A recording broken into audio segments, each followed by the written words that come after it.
and already. What is the way forward to help us get away from these political ancestors? Is it for us to, is it for APC to, pull the stunts to do something that no one saw coming? Or is it for Labour Party, or is it for Goodluck Jonathan to step in? What do you think is the way forward? Yes, Atiku is a very strong candidate. Someone that put about 12 million votes in the last election. You can't just dismiss him with a wave of hand. Whether we like him, whether I like him, whether I see him as a political ancestor or not, whatever my perception may be about him, this is in politics, even someone that can put 500,000 votes is a major factor. And this is someone who scored about 12 million votes in the last election. So we cannot dismiss him. He's a major factor in the election. The PDP has been here for a very long time. They are solid in terms of grassroots. But Rome was not built in a day. The Labour Party and other political parties, can put structures together and do the needful and try to salvage the country. The APC and the PDP, they are not fundamentally different. Because if you look at all that is going on in the country today, and the rot, especially look at all the primaries going on in the country, you discover that both of them, they are doing almost the same thing, chasing themselves up and down, jumping up and down, sharing money from one voting spot to the other, just doing the same thing. And the people that have been worse off in the whole thing is PDP. How can an opposition party be selling party tickets to people? So if I want to serve Nigeria now, I must bring out money to buy PDP tickets. So you can imagine. And if somebody is buying the ticket of a political party, when he gets to power, why should that person serve the people? Because it was a business transaction. He has bought the office, so he should naturally be making profit from the office. So that is the challenge. And talking about way forward, I think the way forward is for Nigerians to come together, aggregate their interest. The whole idea is that there are too many third force people jump here and there, so it makes it so difficult. You have NPP, you have Mogalu, you have then we have now Peter Obi, who is one of in my view, the best candidate. He's the best candidate because he's someone that understands the economy. So, but you need to have a consensus to call for how people come together to aggregate their interests. Everybody must not be president of the country. If we love the country so much, we need somebody to fix power. We need somebody to be in charge of EFCC so that people will not be able to steal money. We need somebody to be in charge of the economy. We need somebody to help run the railway system. We need people to help run the educational system. So why must everybody be president? So this is my view. Okay, thank you so much for that. Yes, that made a lot of sense. And before I ask the third question, I like the way you always lead into the question I'm about to ask, because that shows that the conversation flows. So now you said it in your last answer, while you spoke, that Peter Obi seems, or you believe, is the best candidate for this. Peter Obi, and not just you, the millions of Nigerians you see on Twitter also seem to think the same. So, what do you think now would be the best option? Because a lot of people are against the idea of him moving to Labour Party. They feel it's a party, regardless of the fact that it is not cast in stone, that parties should, a person's party influences the level of performance in their election. You can't just bring up any new party that people don't know and expect to do really well. Do you think this school of thought is right? Or do you think it's strictly about the person and not the party?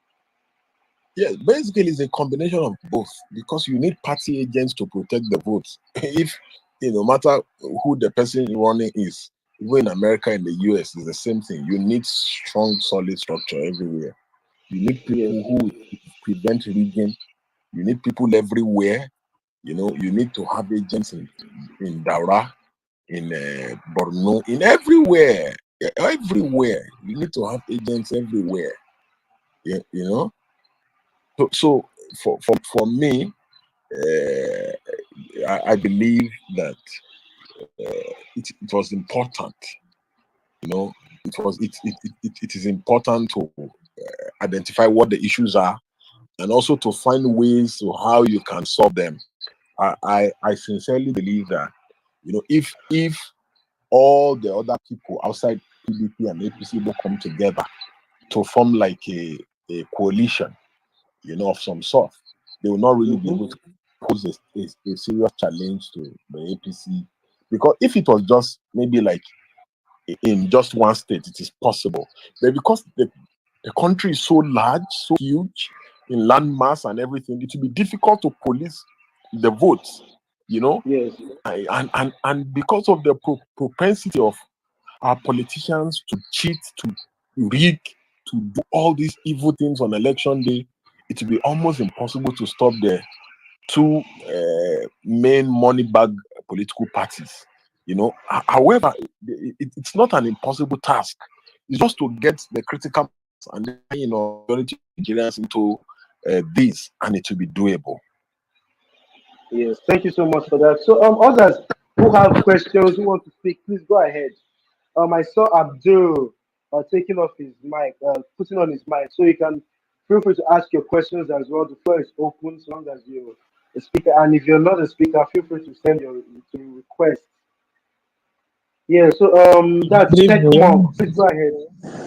I have some questions I want to ask regarding this So, PDP primary election, as they took at Atiku as their presidential bearer. Please, I want Uncle Deji Adeyanju to answer this question. Is it safe for Nigeria as a whole for Atiku to become our next president? And just let me just talk based on your view, not as a politician. Please talk. I want to hear from you direct, sir. If it is safe for him to be the president of Nigeria, is that the okay. question? Yeah. Yeah. Yeah, you all know my stand already, that these political ancestors should not be allowed to be president. Atiku, Tinubu, all these people, they are political ancestors. You understand? We should be looking for new people, new ideas.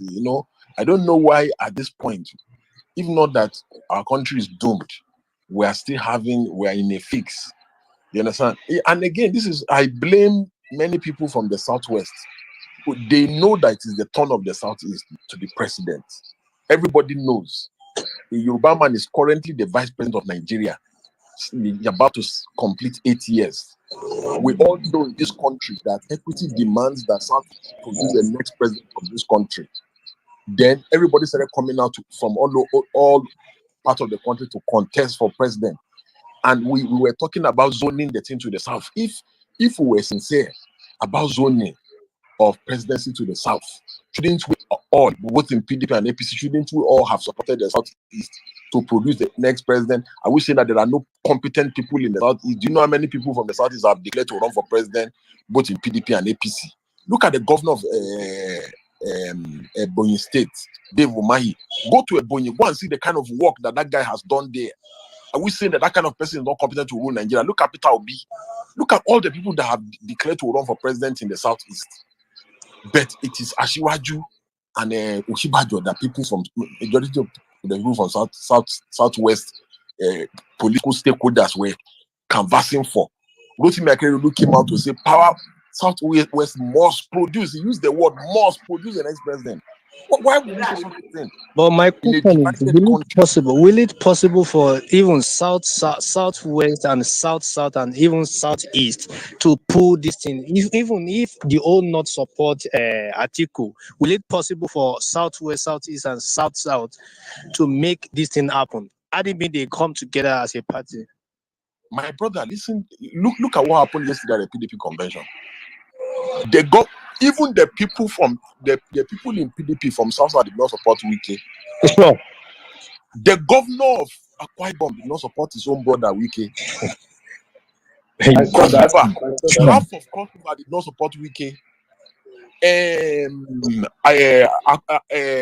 did not support almost the majority of people from Edo did not support him. Bayelsa did not support him. Delta did not support him. That means we are not unit. You are not united. We need to find. You need to fight on that unification first. But So we can't go anywhere. why will this is why I keep saying it, and people start insulting me and criticizing me. Why will a Yoruba man is vice president? Why will you go? Why will you, knowing that Nigeria is so divided, knowing that the fault lines are so visible, why will you just still go and purchase form? Knowing one thing I all know the about divisions in the country, why will Asiwaju go and purchase form? Why are people? Why did Fayose go and purchase those form? people they are self-centered. I know that one. They are self-centered. They can't do. I want you to understand something. It's not possible for you to just tell them that not to contest. You understand? But hadn't been there was a Is it unification. not Tambuwa that stepped down for Atiku? Yes, because the Northerners know that. Why couldn't Udom step down for Atiku? Yeah, because they have their own agenda. Why couldn't Udom step down for Wiki? Why couldn't all the other people from South or Southern Nigeria, why couldn't they support him? I don't think we can go to anywhere without unification. I don't think so.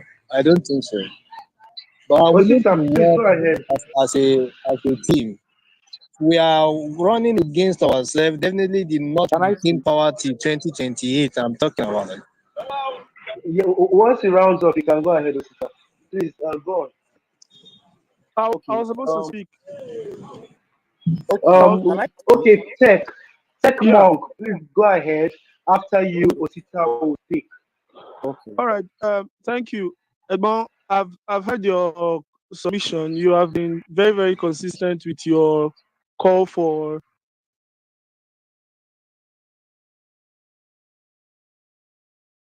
a person of southeastern extract to become the major flag bearers of both political parties coming into the 2023 election. You've been very consistent with that from day one. And I want to say, as far as civil society is concerned in Nigeria, you are one of the front runners.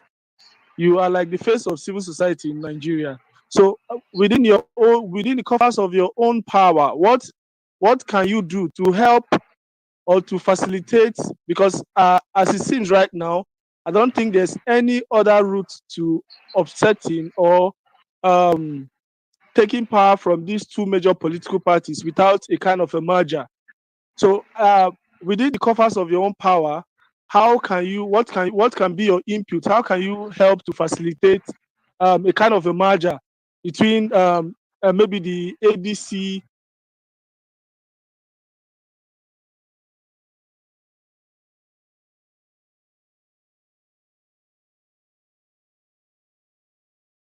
and the Labour Party and some other parties like that, knowing fully well that you also have the support of people like Obi Ezeoke, Aisha Yusufu, and some other very influential.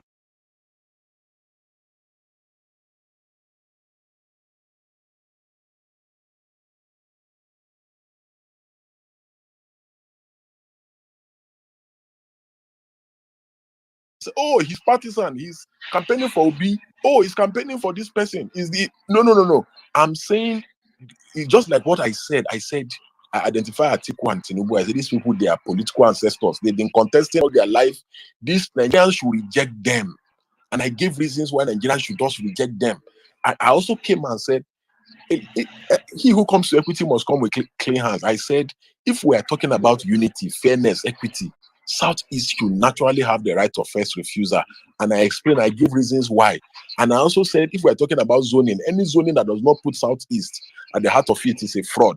I came again and said, the South must unite. And the only unity that can make sense is if we unite and queue behind the Southeast. And I gave reasons why.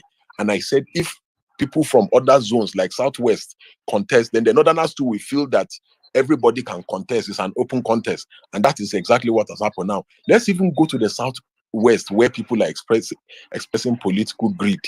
Look at it today. Even the Southwest is divided. You have Tinubu running, you have Osibajo running, you have Fayemi running, you have Amoso running, you have all these people in the Southwest running. None of them is willing to step down for each other. It's greed. They had a meeting in Lagos with all the Southwest leaders. All of them came and said they will not step down for each other. And this is where they not beat us at it. They beat us at politics. Look at what Tabua did yesterday for his brother Atiku. Why couldn't the PDP people from the southern extraction, why couldn't they do it? You understand? So, and I'm going to repeat it, that any zoning that does not put Southeast at the heart of it in terms of equity is fraud. Yes. Do you get it now? Tech Monk. Do you get it now? I was quite specific. So I've listened to your submission. I've heard this before. But what I'm saying is, okay, if you are saying you don't want to be seen as partisan now, I understand. But I was thinking maybe there was something you could do. Yes, in terms of addressing the issue you raised, I believe that the best way, it's not a straight jacket approach. You know, the best way we can go about it is to say, let people come together. If people fail to come together, we may not be successful. However, you can start, sometimes politics and governance is like planting a seed. You can start now, make progress, so that when the next election cycle comes, we may now have been able to achieve a lot that we can build on, and we can now become successful. But for us to sit down and do nothing, no, that is completely unacceptable. That all the critical voices and the people who are dissatisfied with the way things are currently in the country should come together, rally around someone like Peter Obi or any candidate. Because sometimes if you now say, they should rally around Peter Obi, all the other third force people will be saying, why not Konkoso? Why not Mogalu? Why not Showore? Why not this? Why is Deji partisan? Why is Deji doing this? Why is Deji supporting only Peter Obi? Why is no? But I personally believe that among them, in terms of somebody who has a plan, who is ready, who can solve our economic problems, and the economic problems are connected to the security problems, is Peter. So I believe, this is my own personal belief. I'm not saying that people should go and campaign. I'm not campaigning for him. I'm not saying Nigerians should vote for him. No, I'm just expressing a view, and I'm expecting that people should get ready to get PVCs. These are the ways that we can ensure that victory is certain. People should talk to others. We should try and bring all the critical stakeholders together, and we should try and see how, because sometimes you look at it, after all, Buhari tried to be president for 16 years before he succeeded. So there is nothing bad in planting seeds now, and these seeds, there's the propensity that these seeds will eventually germinate politically. Yes, thank you so much for that. Osita, go ahead. You can go ahead. Okay. Good day, comrade. Dr. Toye, your next. Yeah. So I have like 3 questions. I have 3 questions. The first thing I want to ask is, you've been talking about this Southeast presidency. Your friend Showore is not from the Southeast. I don't know how you felt. I've seen sometimes. I've seen how you've been a little bit cold towards his presidency on Facebook. You understand? But have you actually advised him? Have you actually advised him to pitch his tent to someone from the Southeast? That's my first question. And then secondly, so many people are confusing this Southeastern presidency of the thing. So many people are actually getting a little saying things wrong about it. First things, APC and President Muhammad Buhari, he doesn't want. They have a tactic of divide and rule. If you listen to Pa Ayo Adebanjo of Afenifere, he said, he told Tinubu, do you believe this man will make you president, no matter the promises he made you? That he has told all the Southerners, all the prominent Southerners in APC to go and contest, thereby depleting Tinubu's or whichever Southerner that's planning to contest. And of course, so many people are blind with the fact that this current Senate president, who is from a zone that is yet to produce the president of Nigeria is contesting. You understand? So my problem there is so many people are getting these things confused. You understand? The true stand of APC is that the Northern cabal is that they want to continue that divide and rule strategy. You understand? Divide these people, cause disharmony between even when at the end of the last year, when the southern governors kept on having meetings, the North was always against those meetings. You understand? And Yeah, the Osita, main what's your problem we have third question? Sorry. yes, and the third problem we have in the East is that we don't vote. We have the numbers just like every other region in this country. We have the numbers. You understand? But the problem is that we don't vote. They can barely leave their shop to go and register for a PVC. You understand? So that is my problem. I don't know how we're going to sensitize the Easterners. You get? I don't know how we are going to do it. But we Easterners, we don't vote. On election day, we'll be playing football. Some people will play football on the streets and all that. We don't vote. You understand? And that's our All right. problem. Thank you, Osita. But I'm very much interested in like, I love all these questions, and I like the fact that you use the opportunity to also say your mind, give advices, drop your own 2 cents as well. But the one I really want to hear comrades take on is the one regarding his friendship with Yele Showore, and how he's mediating that whole situation. Is he also, comrade, are you also telling uh, Yele Showore that things about the Igbo presidency, encouraging him to, take a step back, or are you just, looking the other way and allowing him to do what he feels, and with time he's going to understand? What's your take on that? Showore is insulting everybody. Showore is insulting even people to be everybody, and that's the problem. Yes, he knows my stand. Everybody, all Nigerians know my stand on the 2023 election. Everybody know that on Igbo presidency I stand. So if you are my friend and you know my stand, that this is my stand, then I believe that you should also respect my stand. Though he's entitled to his opinion, he's entitled to his beliefs, he's entitled to his political aspiration, but this is my stand. This is my stand. This is the Jadenyoju stand. And I want posterity to judge me. The God who created the heaven and the earth, who created all of us, sees my heart. He knows that I am sincere. And God knows that what I'm doing is right. So, Yes. and if Nigerians who know that there is a tomorrow, every Nigerian know that anything we do in this life, there will be repercussion for it. Even when you know what you are doing is wrong, but you continue to do it, you know deep down your heart, you know that this thing that you are doing is wrong. All them Ashaju and Oshibajo that came out to an emotion, all of them that came out to contest, they know deep down in their heart that this thing they are doing is wrong. They know that they are shortchanging the Southeast. They deep down in their heart, they know, because look at all the secession agitation that has been going on in the last 3 years. Is at the peak. People are saying they want Biafra, and we are seeing the division in the country. Instead of us to unite against our Igbo brothers, everybody from Southwest started going to go and purchase form, left, right, center. So for me, this is my stand. It is my stand. I have no apology to anybody for my stand.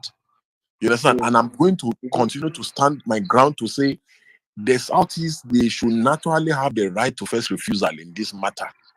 If you look at what somebody just said on Twitter, somebody said Atiku did not insult Peter Obi, Tabua did not insult Peter Obi, this person did not insult Peter Obi when he left PDP. But it was his fellow Ikwere brother that insulted him. Wow. That's something to think about. That's something to ponder on for a while. Indeed. And okay, let's go on. Please, everyone, the comrade has just 30 minutes left to be with us. So let's try to make our questions brief, and let's just go straight to the point. So he will attend to as many people as possible before he leaves. So, Dr. Toye, please go ahead. Thank you very much. Thank you. Good evening, everyone. Thank you, Deji. You've been quite consistent over the years, and I feel your passion. I feel your pain. I also share the same perspective with you. Candidly, I must say that the Nigerian political space is largely determined by ethnic and religious bias. And that is what is currently affecting our ability to make progress politically and economically. I also got my heart broken when a few people that I respected so much came out and said they wanted to run for office. Um, I've been a Kingsley Mogalu fan, not because of his ability to speak English, but because he's one person that represents the ideals we want to see in a Nigerian president. Then I was blown away when Peter Obi courageously came out and said he wanted to run for presidency under the PDP, and I was expecting that we all should rally around a candidate like that and get the ball rolling. But this is where the missing link is. The missing link is that whilst we were all sleeping at night, the politicians were making the strategy. They were planning things 10 years ago, 5 years ago, planning what we are seeing today.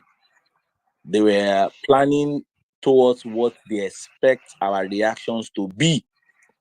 And like Deji said, he said all of them know in their hearts. So I asked myself, that's if they have a heart.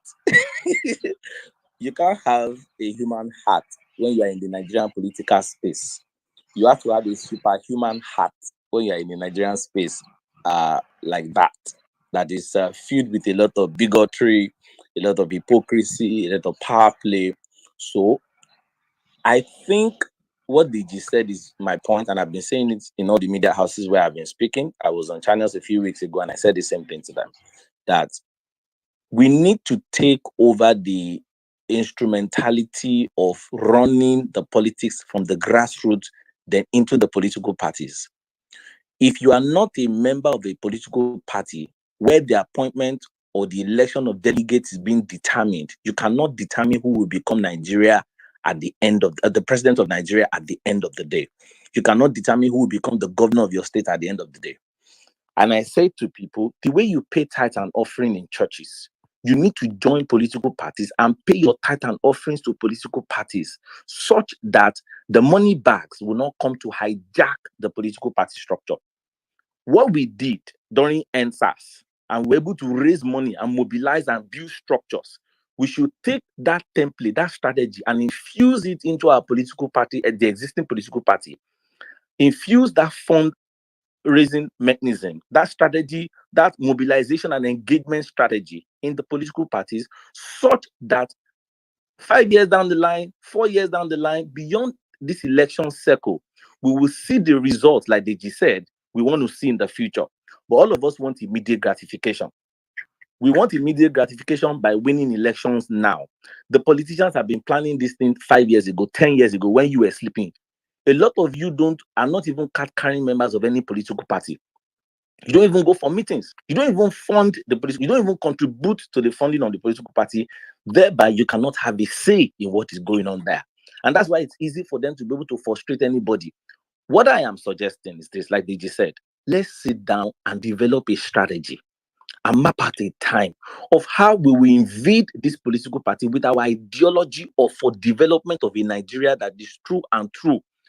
I know personally, I worked in the East for a very long time. I served with the Attorney General there in Imo State. I worked with one of the former governors, and that was about 15, 16 years ago. I know there are loads and loads of capable hands in the East that can rule this nation. But the handwriting is on the wall. They don't want the Easterners there. And I'm sad to say, it's unfortunate that our Easterners, our brothers, are not even united. They are not even together. They are more power hungry. That is the crab mentality that is the problem for me. Then we are now beginning to play the victim card. We can't claim to be a victim where you have the power in your hands. Let's join the political party. Let's fund now. There's no need starting a new political party. Let's fund the existing political parties with our funds so that we have our mouth there and be able to complain. Let's be part of the process for selecting and determining who will be the delegate that will select the candidates of our choice, Rather than wait for them to select a candidate, they will now be complaining and ranting and making noise like this. I think that is the way forward. Thank you. Thank you for your contribution, my brother. Thank you. Thank you for your contribution. Let James go ahead. You can go next. Okay.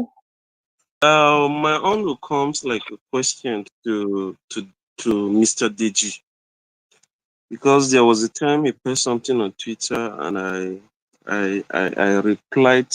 I said something and his comment was not forthcoming. He have a huge influence on social media, and some of us who have been in social media knows him very well as an activist. His voice is that which is being heard. One man's opinion we know does not form general opinion.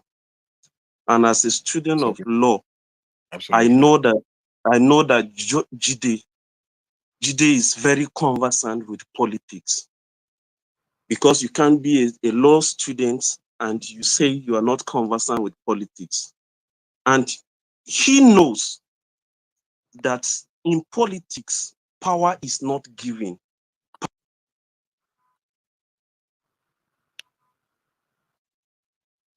Yes, that indeed. Peter Obi deserve to be the president of this country. You now ask, what role have the Southeast played, and how well have they played that role in politics? We know the role of the people. And in the formation of APC, we know which people play the role in APC. Despite the fact that the formation of APC have people like Rochas Okorocha and Ogbonanya, how well their people play, that you can stand and boast your chest and say the Southeast deserve to be the president of Nigeria on that current platform of APC. We know what the Southeast used to be during the First Republic, before how they formed themselves alliance with the North that bring out the Tafawa Balewa and Nnamdi Azikiwe. What went wrong? That the West have taken up that role which the West have been benefiting with the North till now. Now you ask question, if the Southeast actually wants to be or collect the mantle of leadership, what kind of politicking are they doing? You can't just give them power. The people have to go back. Like I said, Ogbonanya and Okorocha, when they are in, them alone, you can't give them power because they were in and they were founding father of APC. They have to convince their people that, okay, we have been loyal to this PDP for a long time, and they have not given us something. We were one of the founding father of APC. So we urge you people to follow us. In that way, we can stand and argue. And some of us can even believe that, okay, these people have deserved to have that shot. But when that does not happen, you can't just give them power. How good are they playing that politics? And I want Deji to convince me, because power is not giving, power is tussle. Thank you. Yes. Thank you so much, my brother, for those valid points. Yes, it is true that power is not served a la carte. I agree with you. However, we have seen all over the world that justice, equity, and fairness is usually the watchword. For instance, if you look at what happened when the military were leaving power, ordinarily, Southwest will not have gotten power. But because of the death of MK Abiola and the mood of the country as at then, the nation knew that we need unity so that we can heal. Look at all the agitations in the country, the Southeast.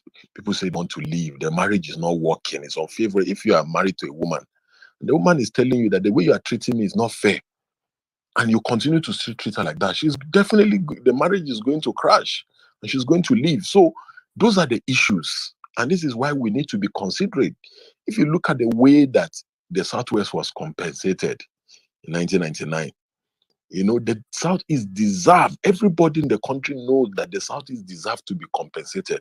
The Southeast, they are not getting equity in this marriage. They are being maltreated in this marriage. Yes, we know that nobody will come and give power to anybody. However, the Southeast voted for Obasanjo in 1999. They voted for Obasanjo again in 2000 and they voted for Obasanjo again in 2003. The Southeast voted for Yaradua 100% in 2007. The Southeast voted for Goodluck Jonathan in 2011. The Southeast voted for Buhari in 2015. Buhari got votes from the Southeast in 2015 and in 2019. So I don't understand what we're asking the Southeast to do.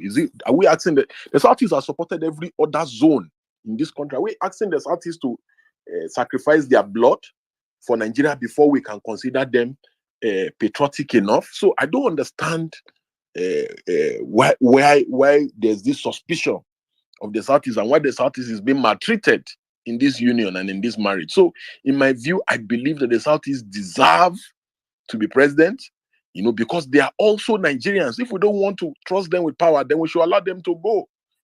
So this is my view. Thank you very much for that. Okay, quickly, Maazi, I think that's Maazi Ezeoke.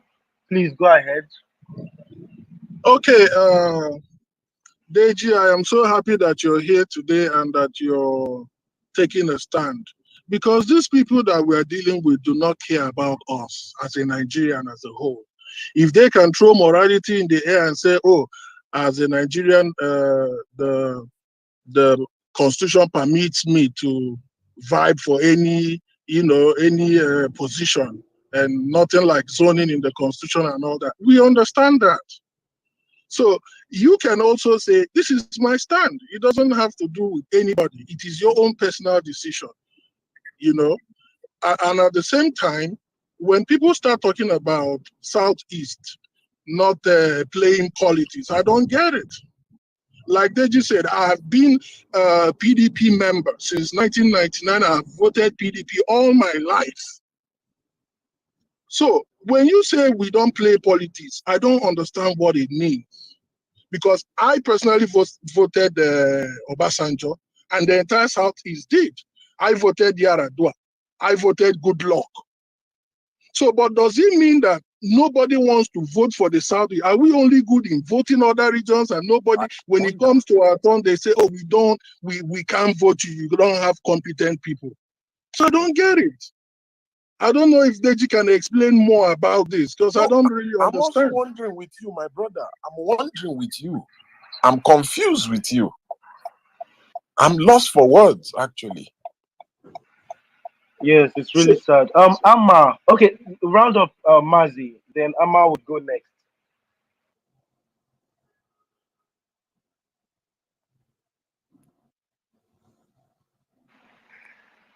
Amma, you can go ahead. Amma, you can speak. Good evening, everybody. Good evening. I just have one or two opinions that I want to add to this. And the first one is, I want to talk about, I want us to ask ourselves this question. Having a Southerners or Southeastern president, does this solve our political problem in Nigeria? Is that the way forward? Is that the solution to our problems? I just want us to think outside of the box, because it seems like these political elites have, put all of us in a kind of, space in a way that we should be thinking. I'm not opposing anybody becoming this country's president, but does that solve our problem?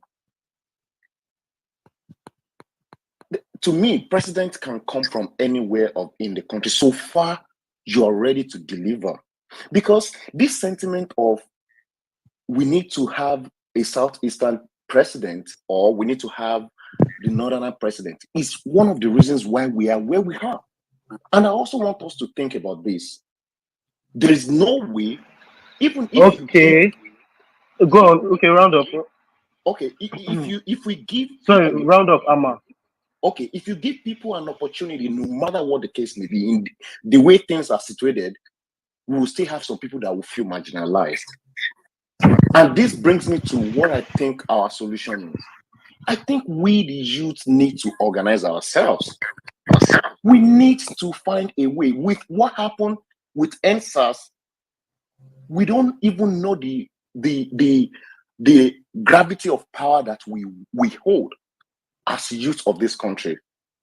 I do not expect that by now we do not have a political party, just like how what Digi said, that no, sorry, the other speaker that said that some of these politicians have been plotting for the past 5-10 years. If we start something by now, even though we are not formidable at this point in time, in the years to come, we will push these people aside. There is nothing stopping. I do not think that we can have any influence by joining these parties.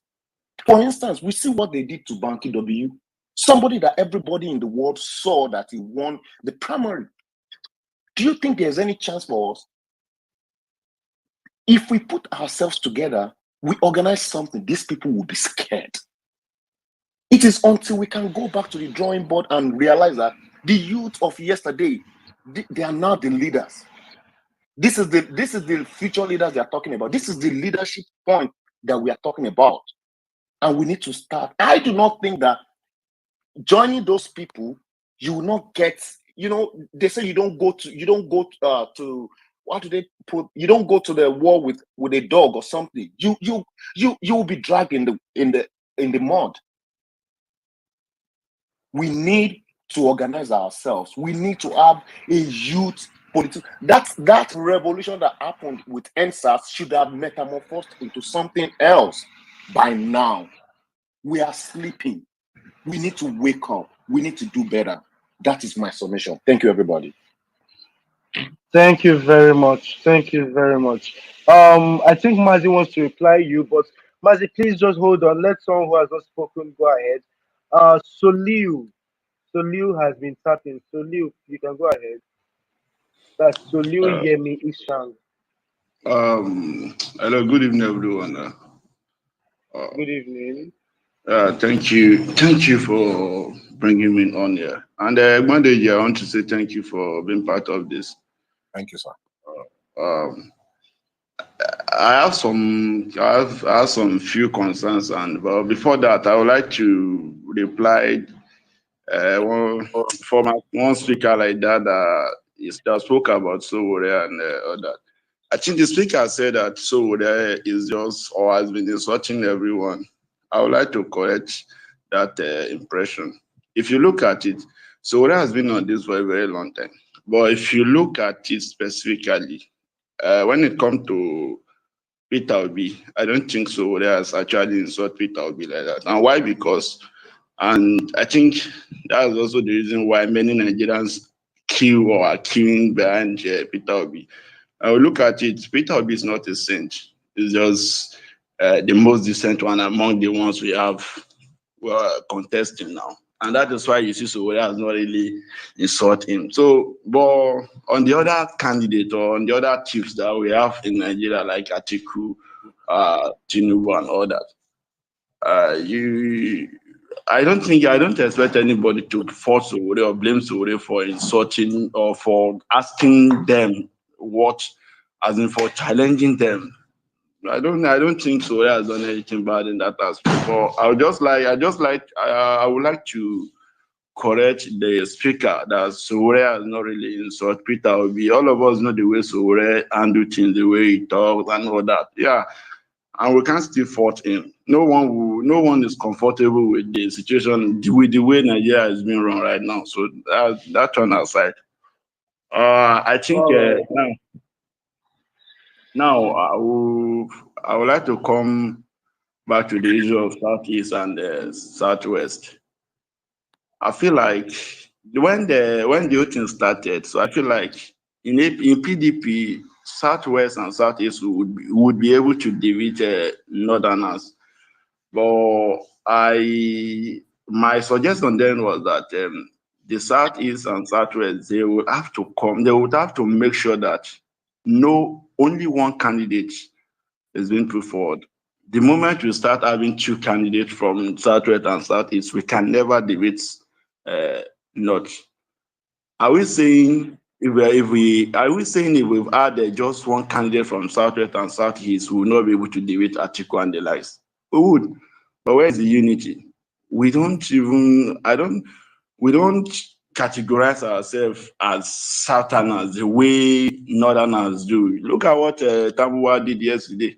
And it is not a betrayal. People are saying he betrayed friends. No, he knew what he did. And that's why I like those guys up there. They know when to queue behind their own people. It's not we here that will start. All we do here is just to insult ourselves, calling names and all that. I feel like Yeah. we Thank need to. you. So yeah, you can round up. You can round up. So we need to. I don't know. We need to come back home. We need to make ourselves one. We have a more state than the Northerners. The Kogi people, even Kwara here, we have Benue. Those are just not central. We have been asked to separate these people who have to join the Southerners. So we have what it takes to debate these people, but until we come back, bring ourselves together, and maybe until we are ready to really lead the country as we are supposed to be. We have the most educated people. We have all it takes to lead Nigeria, but I don't know. So we are just the problem of ourselves. So I think that's all I have to say. Thank you. All So right. Thank you so much, Khalil. yes, What? Sorry, before the because I have comrade. to go. Because I have to go. Yes, the comrade I'm has to go appearing now. on Arise TV shortly. You know, our problem, just like what the last speaker has said, is the lack of unity.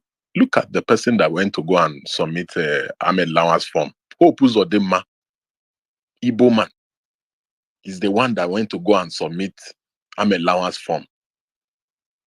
And look at the level of disunity, even in the Southwest, where they are showing political greed, that they all want to be president when they should be supporting their fellow Igbo brothers who have never been president since this democracy came back in 1999. Almost 24 years now, we've had democracy. A Yoruba man was president of this country for 8 years.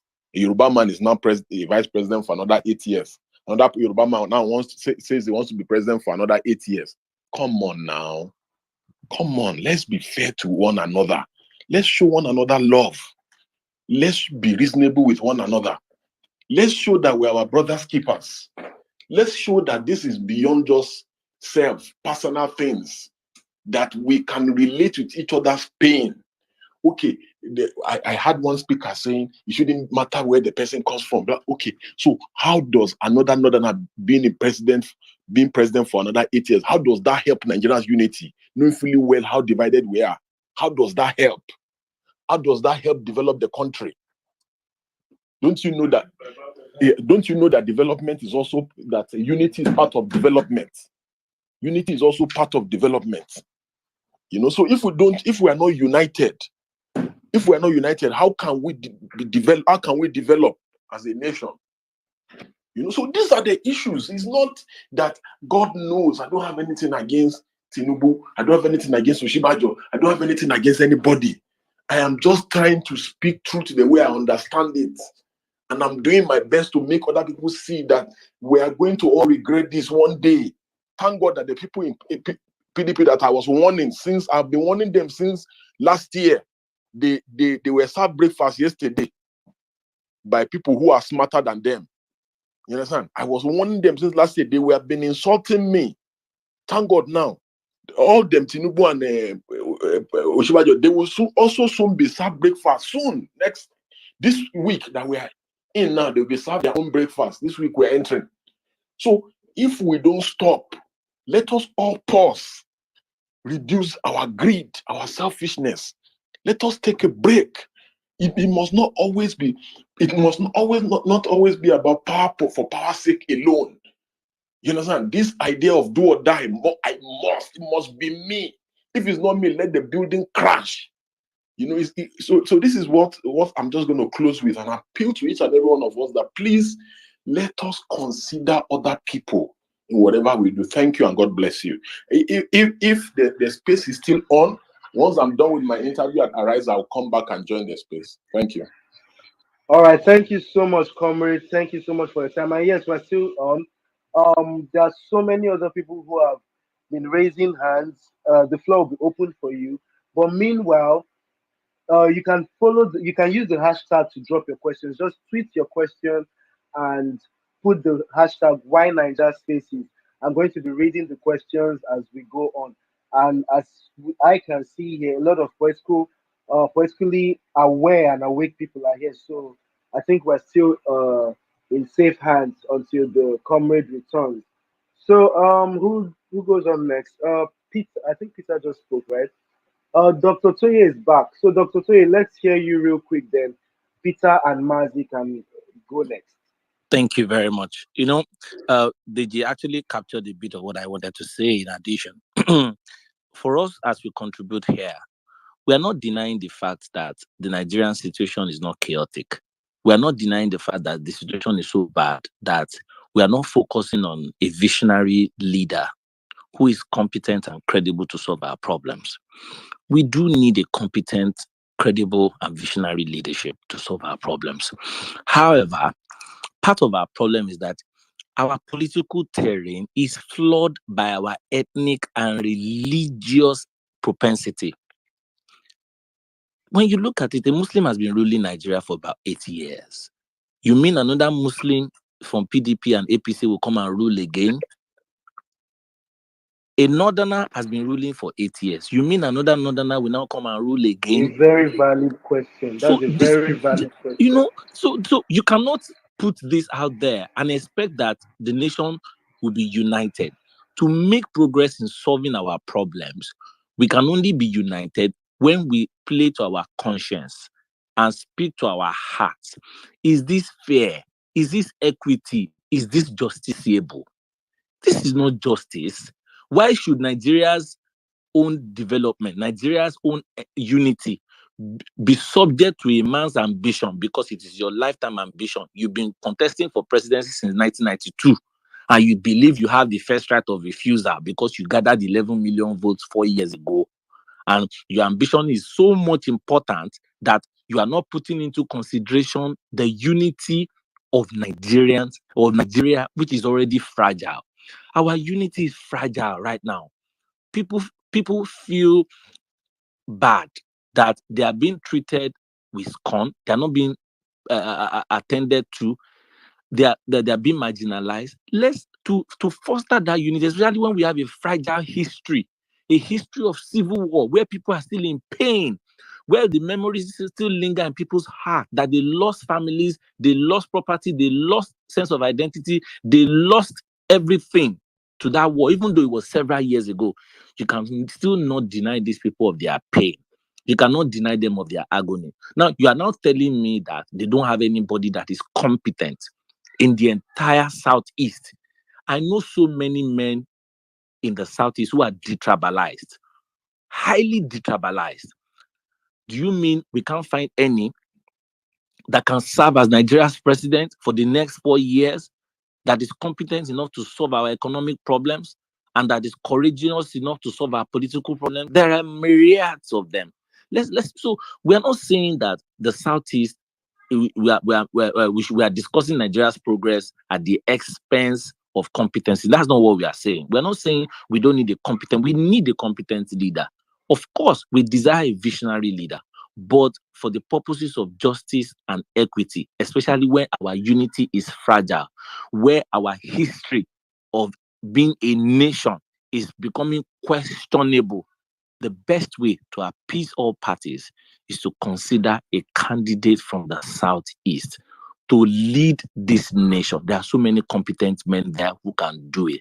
It's just a matter of our conscience. And I think we should rally around that idea and produce a better Nigerian leadership. And to start that, my brothers and my sisters who are present here, let us join the political parties and influence who becomes the delegate.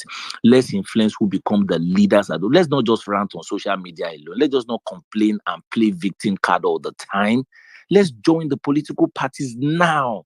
Yes, we may not determine who will be the president in 2023, but trust me, the game will be different in 2027. The game will be different in 2032 or 2033. Let's join. There's so many things. Let's leverage technology to be involved. There's a group that come up with the word chat. Let's register. Let's be part of the polling unit, the local government elections. Let's be part of what is happening in the political parties so that we determine who and who is the delegate, so that we'll match them money for money. The money back will not come and hijack the political parties away from them. Let's be politically conscious and politically aware. Let's stop being reactionary, that it is when elections are coming that we'll not be playing the victim card and be complaining. Thank you very much. Thank you so much, Dr. Tsoye. Thank you so much for that. Peter, you can go ahead. Okay, good evening. Good evening. Good evening. You have a question or you want to? I want to contribute. Okay, sure. Actually, I'm not from Southeast. I'm a Crossoverian. I think this whole mess we are into, I think we can put a stop to it.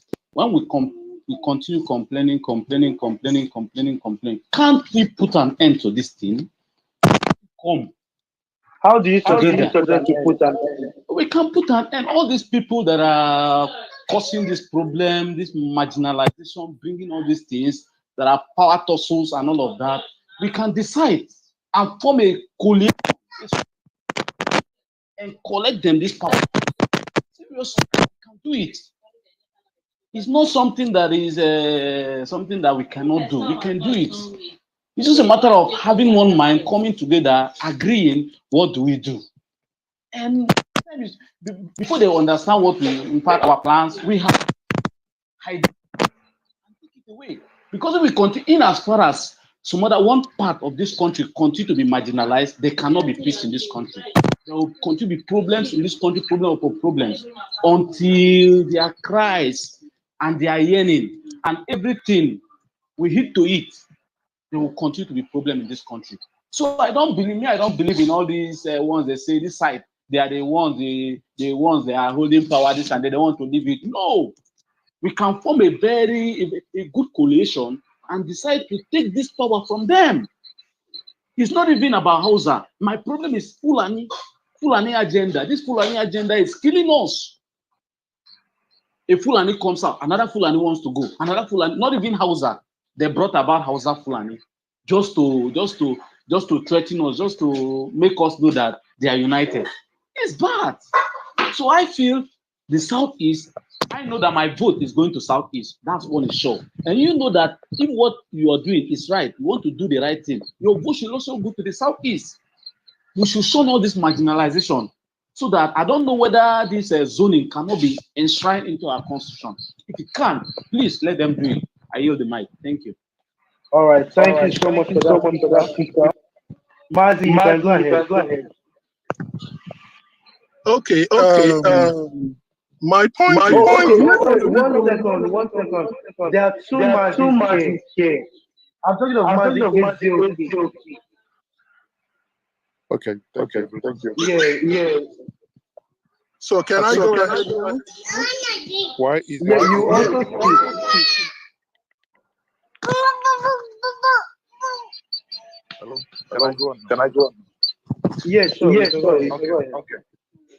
Now, one of the things I wanted to speak about is when someone said before that the South must get together.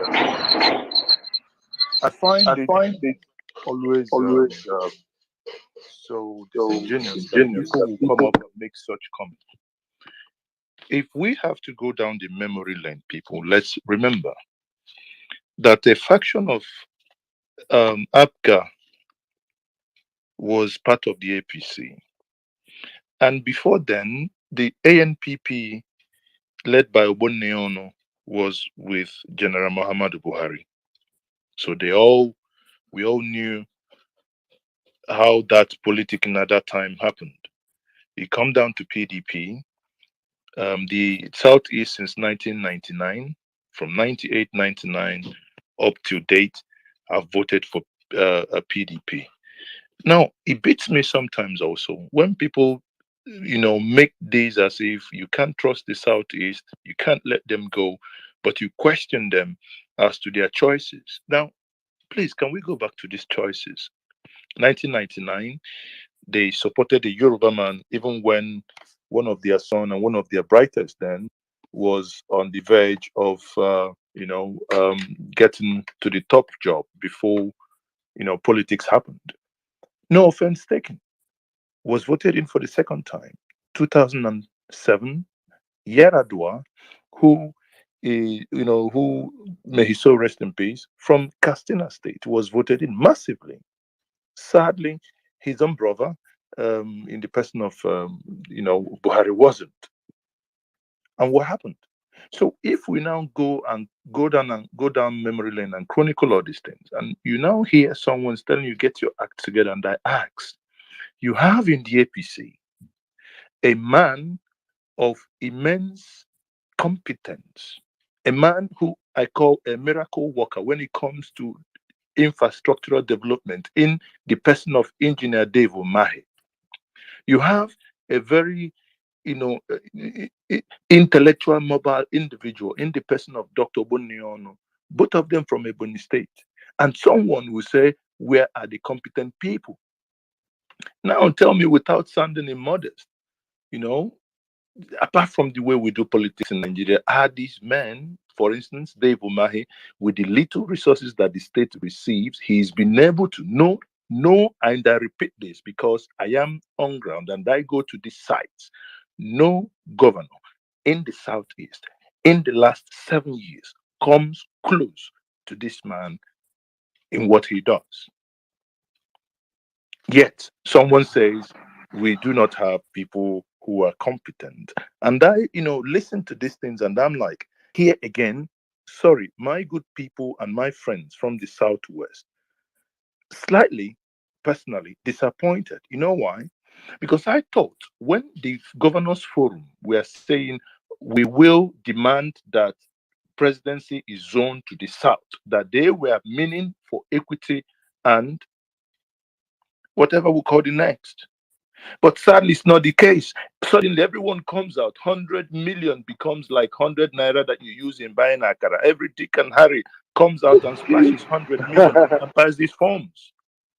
Okay? And when this then happens, you ask yourself, if we would not be in this mess. And, when someone told me about this a couple of months back, I laughed off it. You know why? That it is unthinkable that a Fulani man will finish and another Fulani man will take over. It is unthinkable. People, pause for a moment and think about it. In Nigeria, an Igbo president after 8 years, and an Igbo person will be saying, okay, maybe this Igbo man is from Delta State. He's now going to take over and continue. Come on. Will Nigerians ever think about it not to, not to come to a point that it may become a reality? What did the PDP not do just to have a consensus candidate? Even what something that is written in their own constitution, all they needed to do was to say, brothers, we insist that here we must follow our own constitution where it is written that south. Suddenly, when it came to the time of micro, or rather zoning it to the south, because obviously when it comes to the south, where it will go to naturally. Suddenly, everyone got Alzheimer. Nobody remembers. Nobody knows anything again, and that is where we are. To the people had to leave that part. Then you ask yourself, what manner of a people are we? Tomorrow, what is it that you're going to go and tell those, the younger generations born in the last 30 years, telling you they want to break away from Nigeria, that what is happening is not right? What are you going to tell them? You tell them to stay in a marriage that they consider they are not being cared for. You tell them to stay in a marriage that they think their parents, even when they kept quiet, they are not going to keep this quiet. How is that? Let's even think about it. It makes me, to be honest, it makes me sometimes so sick. It's just like thank you very much, Deji, because it's just like Deji said before he left. Equity. Imagine Buhari is an Igbo man. God forbid, and may I be dead that after his time, and I will be imagining that another Igbo person would govern Nigeria. Why? Until we get to a point where, like Ekweme made in the Abacha Constitution Conference of 1995, assuming we took that where we had a single tenor with the 6 geographical zone, let it go round 60 years later. We are only 3 years of that, 30 years later. We're only 3 years of that 30 years. If we had, just sometimes Nigeria has a way of happening to all of us. Because if we had in 1995 actually taken that stand, by now, the last region will be the one completing. Then we can now say if we want to throw it open. But it's not only when it comes to the Southeast that everyone talks about competence, as if we have a garage of incompetent people. We have cucumbers and carrots running the streets. No, we do have competent people. People, if we look at all these things, one thing I'm going to be stopping here, but one thing I say to us is politicians can destroy Nigeria, but you and I must not aid them too, because at the end of the day, whatever happens, you are the one to go vote. If you and I feel that there is an injustice or there is something not happening right, even when the politicians think it's right, I believe if we are a people of conscience, you and I can make that right by 2023. Thank you so much, Maazi. Thank you so much, Maazi. So Maazi is the Ezeoke. You can go ahead. After him, Kaiga. E. Okay. Thank you once again for giving me the opportunity to speak. Let's even put aside this zoning thing. Sorry, Maazi, 1 second. Please, can we all stick to 3 minutes each? Like, be it question, contributions. Let's just go, 3 minutes you talk, the next person talks, and if it's something that you have to speak again, you definitely go again. So let's just give ourselves 3 minutes. Okay, I'm making just a little contribution. Okay, sure. So that's also fine. Okay. So let's even put aside this thing about zoning, about equity, justice, and fairness. Let's even look at the candidates and what they have achieved and what they have been able to do in their past life and what, they are talking about doing for the country. If you look at all the candidates, how many of them can stand and say, oh, this is what we have been able to do? And you don't have a candidate from the Southeast that will counter that. None of them. Umahi is a very good candidate from the Southeast. Peter Obi is a very good candidate from the Southeast. And none of these people can match these two. I'm not saying they are not competent. But I'm saying when you talk about things they have achieved personally, in the places they have had as head of administrations or in all the works of their lives, they have achieved something personally. So when people talk about competency, we shouldn't be talking about Nigeria zoning. We should be talking about somebody who's gonna, who is competent enough to rule the country and all that. We have it in the Southeast. We have them abundantly. So it's just a game that they keep playing. Oh, if a Southeast man goes in there, he's gonna divide the country. They put that in the minds of so many people, but that's not true. I'm a Nigerian, and nobody can take it away from me. Nobody is more Nigerian than me. I lived in the North. I schooled in the North. Even in here in the US, I'm living with a Northerner in my house. And nobody is talking about, look at what happened during the NSAS. Was anybody talking about tribe? Was anybody talking about religion? Nobody was doing that. People were offering food, even bringing mats for Muslims to play in the middle of the protest. So it's just a divide and rule strategy that they use. So I just want to end there. I just pray we don't allow them to continue to divide us. Okay, thank you so much for that. Kaiga, you can go ahead. Thank you, Why Niger, for creating this space for us to have this conversation. And everyone that is joining, my name is Eric Kagama, and I'm a Goba candidate under the PRP party. And I've, unlike a lot of Nigerians, I'm not looking for any party. There are over 50 parties in Nigeria. So anybody that's always, it's very funny to me. It's hilarious to hear when people are saying form party. There's more than, there are a lot of unblemished, parties, in abundance in Nigeria that you can. I've made my choice. I've made my choice. It's going to be PRP based on its unblemished, records, and also the people that are aligned, with that are on that platform. And a good example is, we have someone from the Southwest, not the Southwest, but I think it was the Southeast, as a flag bearer, one of the only few female candidates, in the country. We, unlike others, we believe in equity, and I think by the grace of, I don't know, for some of you, if you don't believe in God, it's okay, but I believe she will come out victorious, right? So we believe in equity, but at the same time, you have to look at the science of, politics itself. I'm based in the US, but I decide, to jump and then run under, PRP and make sure in Taraba State things are changed, because I'm not happy with the situation.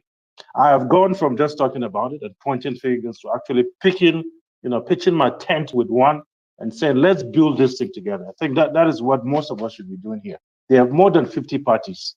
Go and find one and stop, talking about, let's form party. You don't need to do that. You don't need to do that. That's what for people that are coming with different types of flimsy excuses, that should be thrown in the bin. How can we trigger change in a country like Nigeria? I've been in the north, I've been in a class, I've attended school, I've been, my classmates have been Igbos and Yorubas and pretty much everybody on the face of. I speak, decent, Platinchi, Hausa fluently and Igbo. I can, in the US, when I meet my people, and if you identify as a Yoruba man, I can greet you. Igbo man, I can greet you in Igbo and all that. So just like my other brother there, I consider myself a true Nigerian, by the fact I don't identify, as most natives. I identify as with that entity, and that anybody that is part of that identifies as part of that entity, I feel like he's my brother. But let's go back to the science of, politics itself. And I'm not pointing out, I love, I don't want to mention Igbo, Yoruba, and all those things, but just for the sake of this conversation. And I just want us to understand something. Let's go back to the science of politics itself. The Igbo has, look at Abga, for instance. You have not, demonstrated you could create a party that could accommodate every Nigerian. Why don't we do that first? Why don't you take matters into your hand, create a party that accommodates others? But you create Abga, and then it's all about Igbos on the side, and then that creates a problem. It creates a bad impression. And nobody, I'm telling you, no matter how great you are, even if it's Jesus or any other type of prophet, you're not going to get. Nobody's going to hand any political position to you, especially the presidency. You have to work for it. The first, you have to look at you have to look at. Let's go back to the politics. Let's go back to the sciences of it. You look at how you're going to woo the people from the middle belt. Who are you going to work with? To make sure you align with those people. Create a platform that accommodates. But if you're going to be, if it's going to be one party, create a party is all about natives, and then you think, good luck with that. But I have love for everyone, and I believe, in equity, justice, and everything. But it's going to take, a bit of strategy, and also common sense. You know, you're not going to beg your way into the presidency. You're not going to, you're not going to bamboozle your way into the politics. You have to play politics the way politics is played. It's about the majority. If you're in the U.S. or any part of the world you are, politics is straightforward. When Obama won, he wasn't the brightest politician on earth. He wasn't the brightest. There are a bunch of kids in IMT that are brilliant and have built things that are changing the world than Obama. But you have to play the politics. You have to, your delivery, your eloquency, everything that you have to do, it's a combination of everything.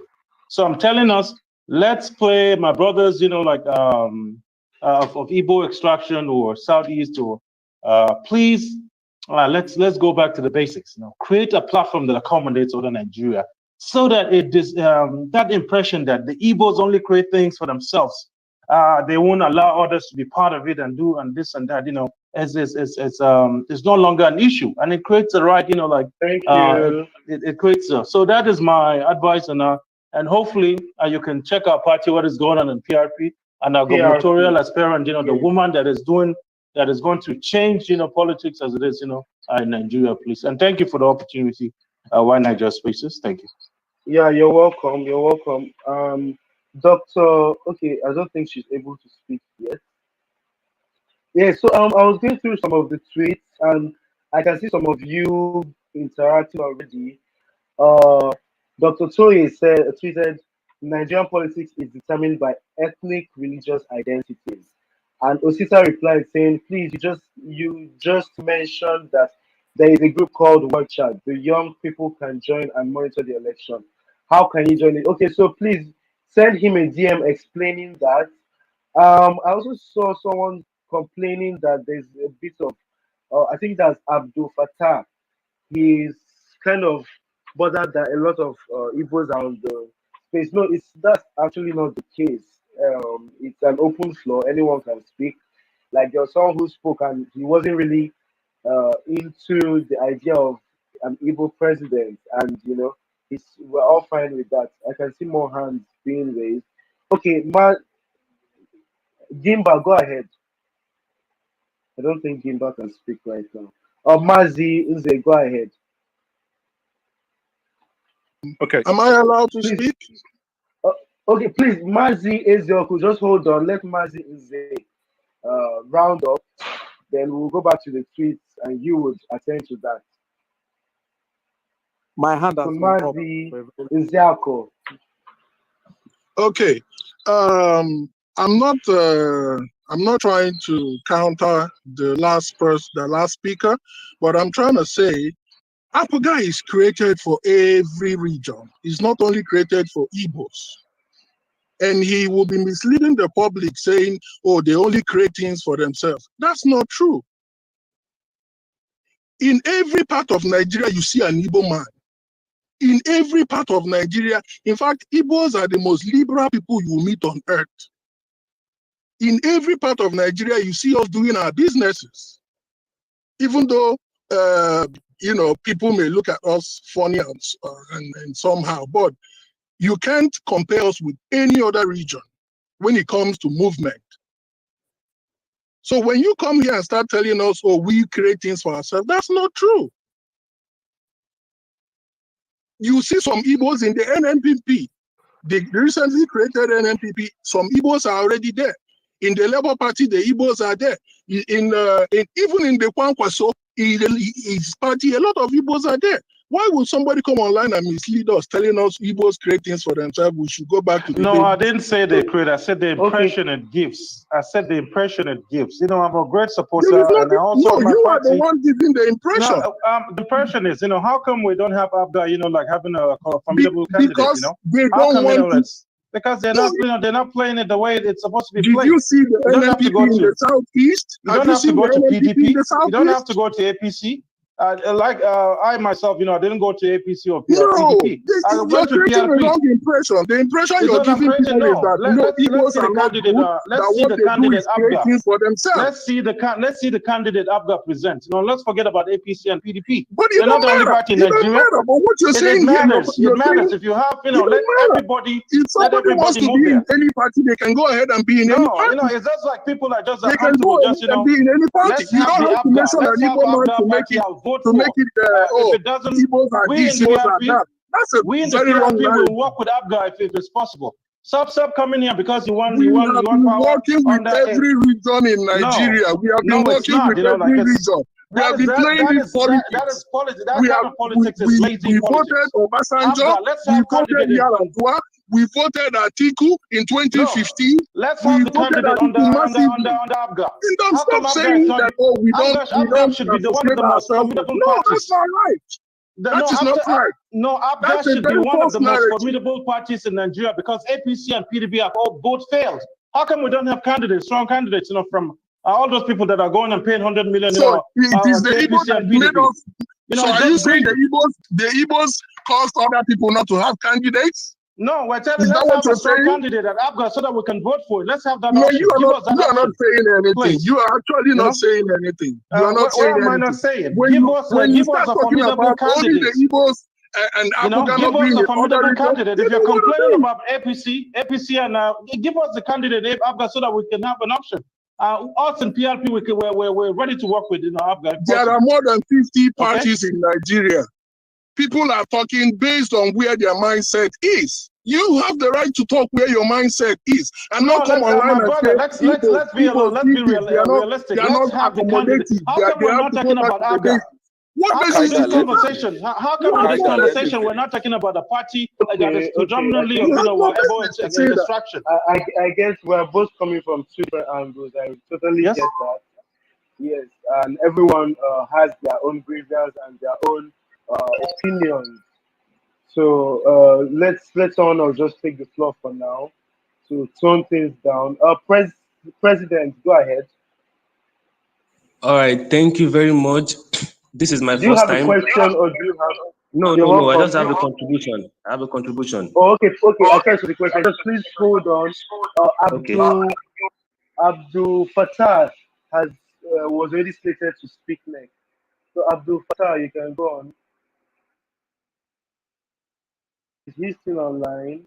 Abdul Fattah. Okay, President. While he sorts his network, you can go ahead. All right, thank you very much for this opportunity. I've heard everybody here, but I would say I'm so much moved by the statement of two people. Number one, Hama. Number two, Kaigama. Yes, he talked about everybody being involved. I listed out some things here. See, the foundation of Nigeria is wrong. And even the Bible says, since the foundation is spoiled, what can the righteous do? I won't lie to you. The foundation is wrong because even from the way the political system, the party system, they are very wrong. There's only one force that the youth have, and that force was what we pulled during NSAS. During NSAS, I told people, you were not supposed to go out and fight the government. You don't fight the government. Assuming the NSAS was the focus of NSAS was everybody go and get your PVC. As at then till now, we will have done something, will have caused a great change in politics. Now, see, even many of these political parties we have now, they are just a fraction of the major political parties. I won't lie to you, you can go and check my name on Facebook. I made the declaration to run for politics, presidency of the nation, because I was frustrated. Okay, I started growing some WhatsApp group, community of people interested in politics, just like what Kaigama said. He said he's also in a political party and trying to represent. See, I attended a space yesterday. What I found out from that space was that almost everybody there were political driven, like they want to rule. That is very good. And also find out that many of them were working indirectly for the major political party. See, I won't lie to you. If Showore becomes the president of this nation, or even Peter Obi, if he is only the one as the head and he doesn't have other people in his party or other people that can work together with him in the House of Assembly and the rest, he will fail. It will fail. The foundation of Nigeria is wrong. It's only the youth that can take over. And what I'm expecting the youth to do is to come together and have a voice. See, even before APC could win the presidential election, they have to march together. It was emerging from the CPC and ACN. What is wrong if every other youth, apart from APC and PDP, come together and let us cause a great change? See, there's no how, if you play along with these old people, you cannot cause any change. You cannot bring any change to Nigeria. Please, let's listen to what Ama said and Kaigama. Let us work together. If you want a great change in Nigeria, let us come together. One of the key factors of democracy is referendum. They have a well-built structure already. You can't just come from anywhere and tell me you want to come and take over from them. We have to come together. Just look at the way the answers went. If we can just come together with that voice, but it's very disheartening that a lot of people, even these people cannot do anything without the help of the youth. It's so painful. It's so painful that I had to come out. Even I know it was as if like a joke. People will be laughing at me. I had to come out and make a declaration that okay, I started going some people, community of people on WhatsApp, and if you see the way people were joining and they were telling me okay that they were tired of this nation, and I know there are a lot of people that have this force among us here. Why can't we just come Thank together you. and work together for the good of the nation? Yes, we love that. Tweet your WhatsApp link for anyone who is interested in supporting you. Tweet it and add the hashtag to the spaces. Then Maazi Ezeoke Kaigama still wants to speak. Okay. Maazi Okay. and Ezeoke and Kaigama, they are always speaking. Maazi, Ezeoke, and Kaigama. No, like sorry, True. Okay, sorry. Enna, go ahead. Enna Sorry. Orubo. Sorry, I am highly disappointed. Response, please. I am highly disappointed. Can I speak? Yes, sure, go ahead. I am highly disappointed that in 2022, when Elon Musk is developing satellites that can cater to the world and Ukraine during the war, we're talking of a president of Southeast extraction and a president of Northern extraction. Mr. President, you just spoke, the guy on president here. You will insulting the elders will not give you the presidency of Nigeria. George Weah contested for presidency continuously, as popular as he was, and he lost until he took Charles Taylor's wife to become his vice president. Buhari contested and continued contested and continued contesting, and he will have continued contesting until he went to the camp of the Lions to go into a consultation with them and paid the consultants. They paid AKPD Message and Media, an American consulting company who handled the campaign of Obama, to come and replicate the change campaign slogan in Nigeria, and they won. Kagama, God bless you. Politics is a science. Politics is numbers. Rigging is evident everywhere in the world. The election you're talking of for 2023 has already been rigged. Forget about the foundation. How do we make the best of where we are? The challenge that Nigeria faces today, we should not be looking to the left, to the right, to the forward, to the back. Who's going to pay the debt? Who's going to put the balance of trade between the US, Nigeria and India, and Nigeria and China? Who's going to make the refineries work at 80% and 90% capacity? And Mr. President says something very important, which I like. Please take note of it. He said, even if you make Peter Obi president, which would never happen, and the whole team, the House of Assembly, the National Assembly, which is skewed to the north, is anti-Peter Obi, he would not achieve anything. Politics is about consultation. In the US, you lobby big corporations, the Republican Party, the Democrat, they pay consultants to go lobby people. The Southeast presidency is dead on arrival. Buhari will never hand over power to a man of Southeast extraction. I do not care who the president of Nigeria is. A liter of jet A14 is going to 600 and something. You're telling me about Southwest? Please, Kagama has spoken. He's the member of a party. He's running for election. How can we, as we're speaking, support Kagame to succeed? And I will tell you a truth. The youths are not the solution to Nigeria. Don't be deceived. Because if you discountenance the elders, you will lose data. Amazon is what it is today because they leverage upon data, AI, and other technologies to make informed and actionable intelligence to make improvements. The Dubai ruling family is ruling Dubai. They've ruled Dubai. Lee Kuan Yew ruled Singapore for 40 years. One single man. And Singapore, their GDP per capita is over $40,000. While you're talking of south, east, southwest, south, north, south, south, north. Really, it's a shame. Let's wake up. I'm waiting for Deji to come back. I will soon give up. Then when they come back, we'll put this in proper perspective. Politics is science. Kegame, please. Thank you.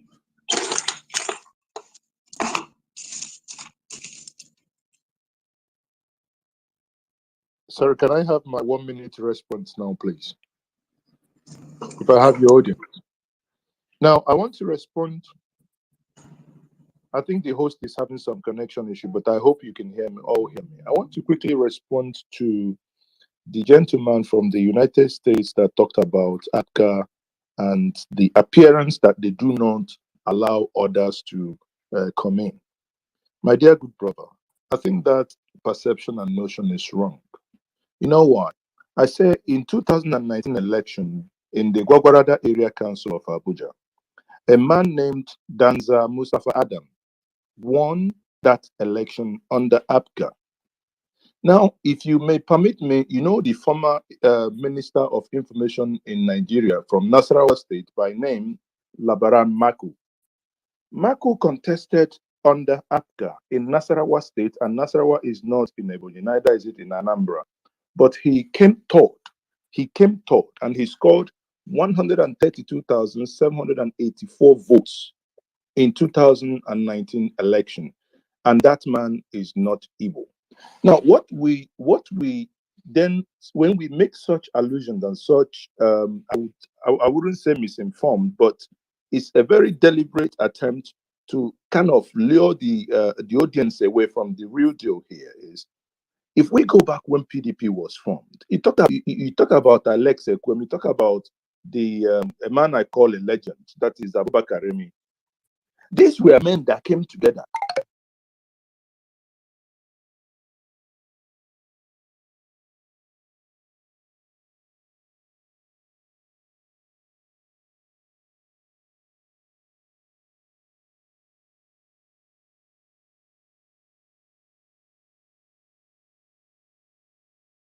The space has ended. Now Maazi Ezeoke is now alone here talking. I believe those watching on the various media, social media handles in Facebook, in YouTube, and on Twitch and on Instagram, I believe you can hear me and you can hear me clear. So what I was saying is, before the space got cut off because the host of that space got a issue with internet. Now, I must conclude because I know that while we are broadcasting this, I'm also addressing a global audience. It is very, very wrong, and I must say this, that people will begin to come and tell us that Igbos don't share when they form parties. It is very, very disingenuous. If you recall, when AC, even when AD was formed, it was a national party, but it was perceived to be a regional party for some sort. It had a certain region, but even at that, many people, including the Southeasterners, embraced this party, eventually went into ACN, from AC and eventually to ACN, right? Now, if we look, Dan Wanyangu was the chairman of Labour Party that eventually, when they got into crisis, he now formed again Zenith Labour Party. The Iroko of the Yoruba land, that is Mimiko, the man that the first time in Nigeria done a political revolution called the Orange Revolution.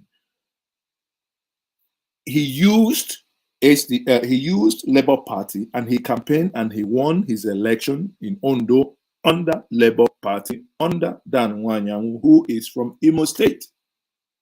Then it is absurd and is also insulting to note that some of us will begin to come online and make unsubstantiated arguments that Igbos don't share.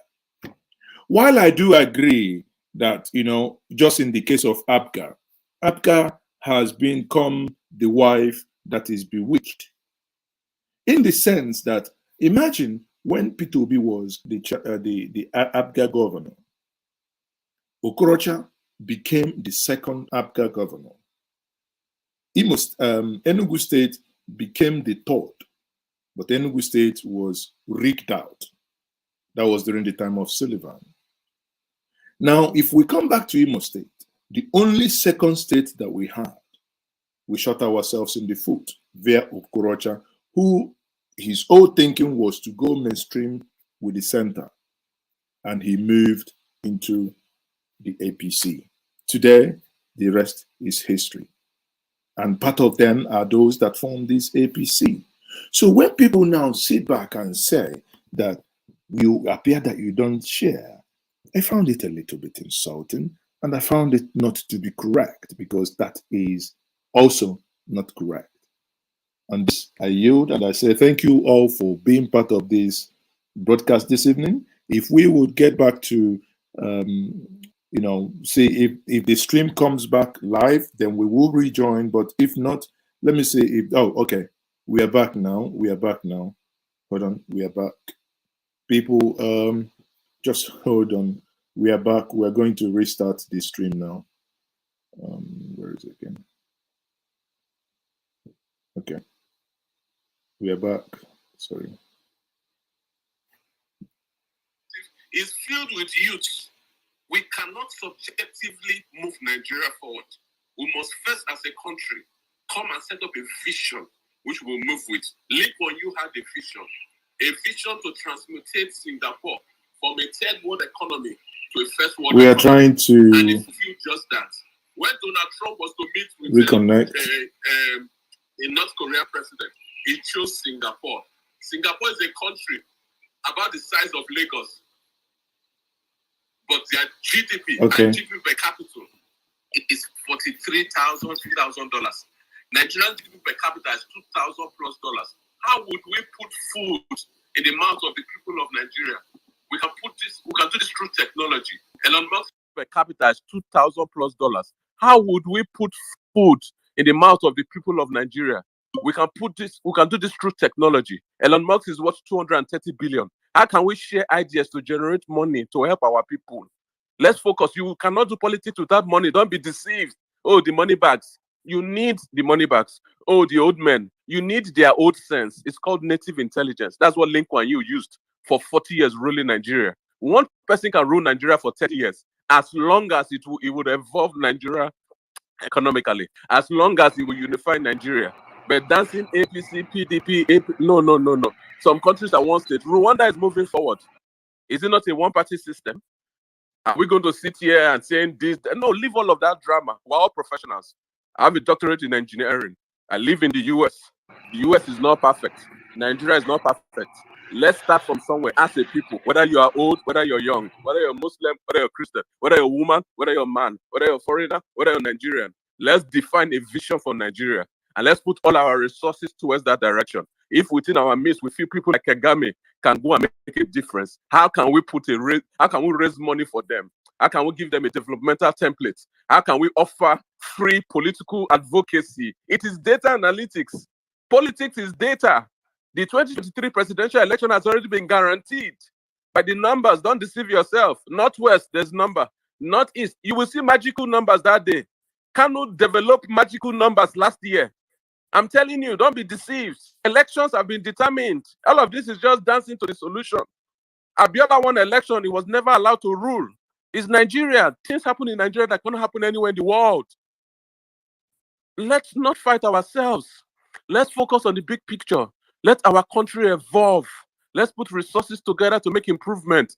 We need just 1, 2, 3 technological breakthroughs to make Nigeria rich. How much is the annual revenue of Amazon? Almost 280 billion. Imagine Amazon was a Nigerian company. Who will be fighting to become president? The whole national GDP of Nigeria is only 500 billion. The revenues of Walmart over 500 billion. Apple is valued at more than 1 trillion. While you're talking about this thing, it's commerce. Let's make an impact.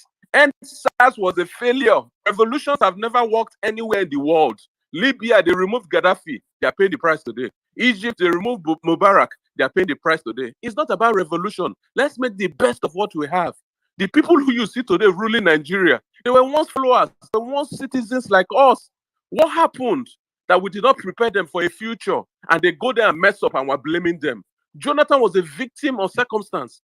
Fate pulled him forward to become president. He never prepared to become president. Was he a bad man? No. Buhari ran for president, ran and ran and ran. He has gotten the presidency. What has he done? Nothing.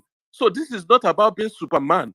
Mr. President on this chat, what does he say? He said, even if you put Peter Obi and you have the rest as criminals, nothing would happen. And we should not be calling names. No need to call this one bad. They're all our brothers. If we defame them, the world will defame them.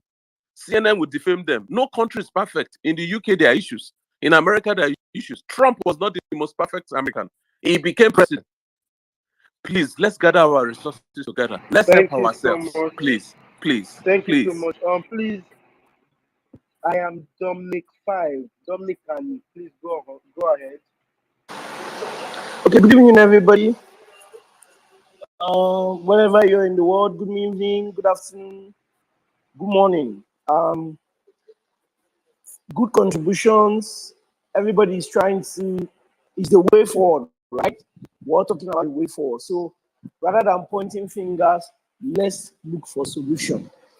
Let's look for solution. Okay, now, if we talk about moving forward, now you can't move forward if you don't know where you're going to.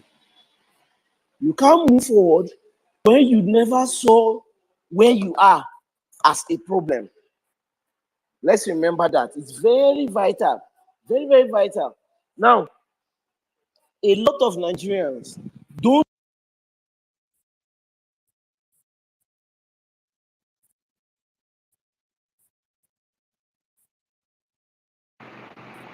I think Dominic is In having short, benefiting more than okay, anything fast. from this fact. President, your neck. Right?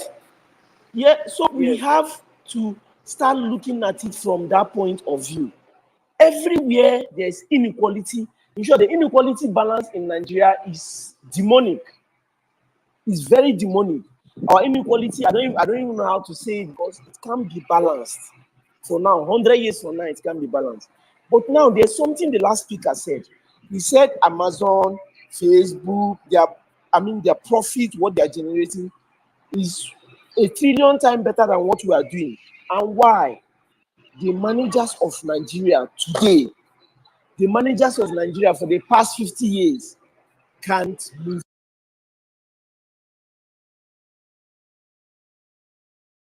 us forward. What the last speaker said is vital.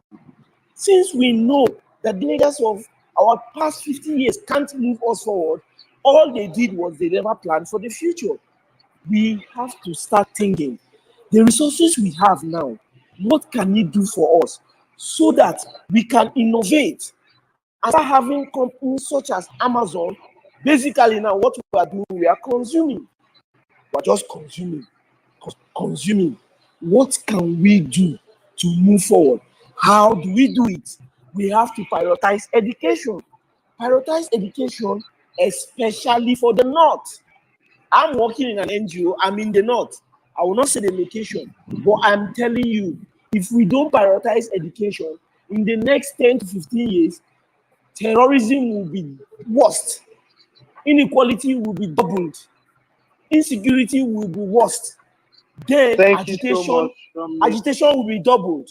So, but what are the solutions? Prioritize education, provide incentives for people to go to become entrepreneurs, provide jobs, make political position less incentive. You cannot, the monstrous money we spend on recurrent, there are a lot of problems. But, if we can get it right to make innovation, get electricity working, one of the very important things, let's improve on our electricity. But I am still telling you, the managers of Nigerians today cannot change it. They can't change it. If you keep pointing hands, you're wasting time. For instance, someone was pointing out that ABGA is the Eastern Party. No, it's wrong. It's wrong.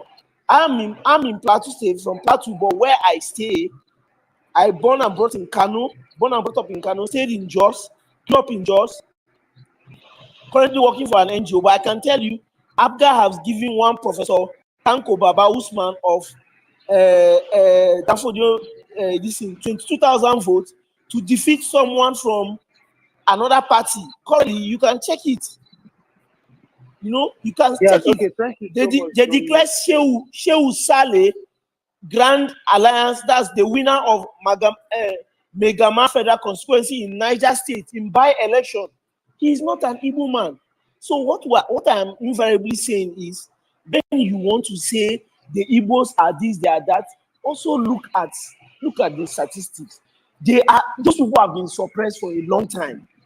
It's only natural that they want to show you that they are, and who is more Nigerian than the Igbo?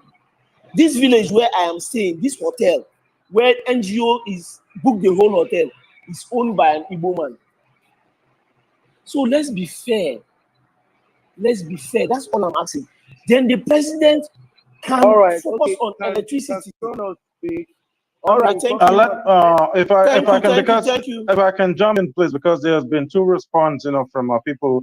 I think you misconstrued what I said about ABGA. I said it gives the impression. I'm not saying I am part of a party. I'm running for the governor. I'm a gubernatorial candidate in Tribal State, and the person that I support is from the southeast, and she's also she's from a minority as well. She's also a woman. So I'm not even talking about ABGA. I'm pointing to the fact that they have mismanaged. ABGA has been mismanaged. The impression that people have that is for sending part of the country, and there's no money. If we're talking about money, people that are running that, putting all those $100 million, 100 million naira, and what? Let them put it in ABGA. Let me see ABGA in Taraba State. Let me see their functional office. You don't give people that option. Just because one candidate, one thing happens in Narsarawa and Taraba and Plateau State, you think that is what it takes, for you to convince the whole millions of people in Kano and Kaduna State, to vote for ABGA. It doesn't work that way. Let's go back to the science of politics. That means Kaigama, let me mention something to you. Do you want to say that the $100 million naira that APC is selling for is not?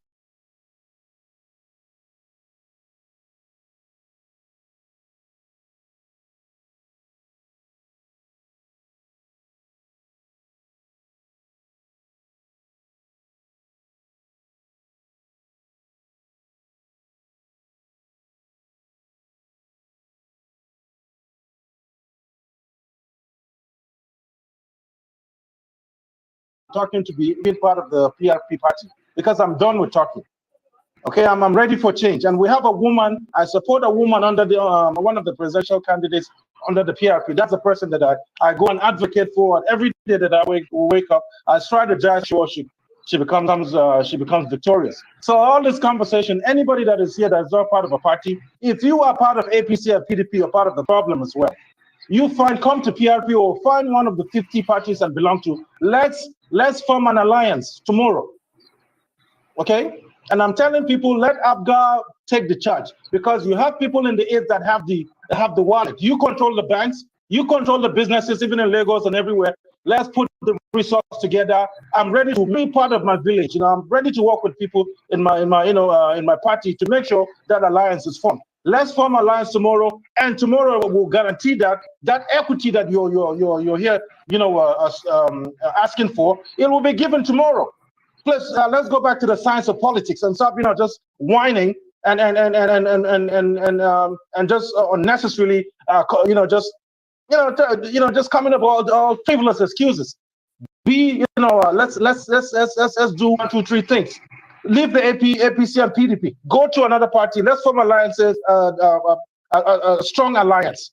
50 parties. Let's consolidate. If ABGA wants to take lead, let them take the lead, because they have the financial capacity. They have people within their orbit to make that happen. So if we're really serious about change, because another 4 years, I'm telling you, you on your phone, if you're walking on the street, I'm telling you, somebody's going to knock off your head and grab that phone, because it is that bad in the country. Economically, I'm telling you. So if we really want change, if we're done If we're done, if we want to be done with just, we want to go beyond just singing on Twitter Space, if we want to really trigger that change, I believe we can still take over that. We can still have the person that we need, that equity and justice that you want. Tell people of ABGA, let them show leadership. All the people that are paying 100 million to APC, take your money back and let's go back to ABGA, form an alliance. I'm ready to deliver Taraba State. Just like I'm doing for PRP, putting my resources in my village, have people to come up with manifesto, people's manifesto, and let's do this politics the way it is. And use the technology, apply the technology, data analysis, and other things that the other brother talked about, and deliver. It's a science of politics. You cannot do one part of it and expect victory. It's not going to work. And quote me on that. I'm Eric Agaman. I'm still running for the governor of Taraba State. And by the grace of God, and it's not do or die, but I'm going to make sure I give these people a battle of their lives. I'm telling you, that energy from SARS, I'm telling you, I'm going to channel and I'm channeling and making sure these people, even if they come out, if they become they're victorious, it will trigger change. It's not going to be business as usual. Let's abandon the party. We have 50 parties. Let's start with ABGA, PRP, and those that are unblemished, and let's show these people how this is done. We have the infrastructure. The infrastructure are human beings. I'm not a zombie that somebody is going to force me to go and vote for somebody that I don't like at the polling booth. Nobody sticks a gun on your head, on your forehead to go and vote for anybody. Unless if you are only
our country. The Bible says where there's no vision, the people perish. It was vision 2020 we knew. 2020 has come and gone. All the refineries are dead. The roads are dead trapped. What is the vision of the country? What are we working towards? The Bible says, write the vision and make it plain, so that he that reads it will run with it. Buhari said change. Change what? Nothing has changed. So what is the vision of the country? That is the big question I ask everybody on this platform today. Nigeria is a small country. Let's not be deceived. Nigeria is only 923,000 square kilometers. That's 1/10 the size of Canada or America. This Boko Haram, all those things are distractions. One missile can level the whole of Sambisa forest. Let's not deceive ourselves. Let's look at the big picture. We are talking about the micro issues of Nigeria. Nobody on this forum has spoken about the macro issues. The macro issues are even more important than the micro, because you owe your lenders $80 billion. Look at the war in Ukraine and Russia. It's a macro issue that led to a micro issue that is destroying Ukraine. It was a macro issue that led Afghanistan to where it is. Nigeria is not an ambitious country, because when Nigeria was going about Africa, restoring government, at that point in time, if we had an economic vision, we would have expanded the borders of Nigeria. There is no reason why Togo is not a part of Nigeria, because Togo's economy, Benin's economy, which is their port, the port of Benin, Cotonou, is dependent on Nigerian economy. So why let them smuggle the things in and not pay duties to us? Why don't we carve that country into becoming part of our country? Why is Ghana, which shares similarities with us, not a part of Nigeria? Why is EU? EU is a bloc, 53 countries. United States of America, 50 countries. The Nordic nations, the Scandinavia, Norway, Iceland, Greenland. There is no vision. Nigeria is the leader of West Africa. We're the largest economy. We should dictate. America has NAFTA, an economic agreement that coagulates the economies together. We just went to Liberia, wasted billions, put a government back. Who does that? When America went to Iraq, you think they came back empty-handed? Nobody goes to war and come back empty-handed, even in the Bible. You take the spoils of war. But we just had military leaders who went to just waste our money, and there was no stake. Only Obasanjo restored the government of Sao Tome and Principe, and we formed a joint developmental basin, and Nigeria benefits from that today.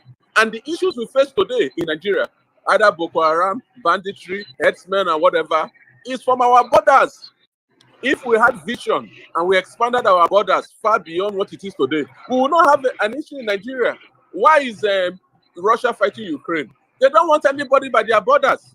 So we should discuss the issues. But the big issue is, what is the vision of Nigeria today? And let's not be deceived. Without technology and research and development, you are going nowhere. Israel has the largest patent per capita globally. America is also a large patent owner. How many patents do Nigerians have? We're talking about Igbo, this. We need money. Don't say money bags. Everybody spends money. To get power, you must spend money. America spends money. Trump spends money. The Republican Party is very rich. So we should not be confrontational with people. We should win people over. Jesus won people over with love. Let's win people over. If we think we have a vision, if we think we want to set up a movement, if we think we want to transform Nigeria, it is possible. Link Kuan Yew did it in Singapore.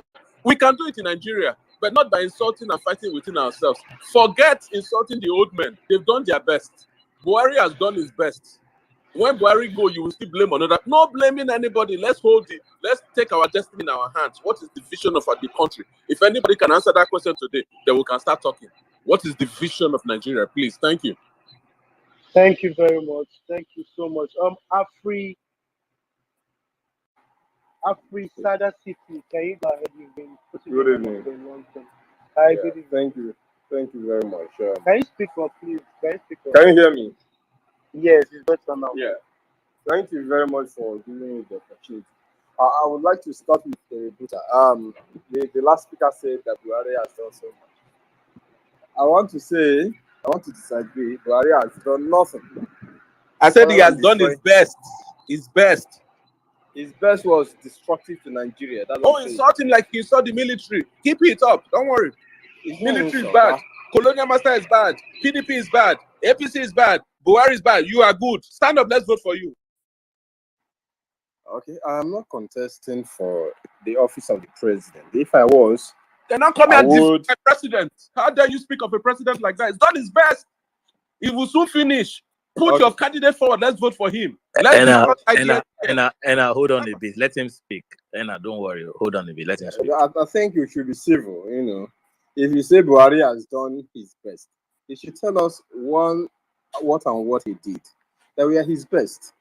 At least the argument should be constructive in that way. But nevertheless, let me come back to the deal.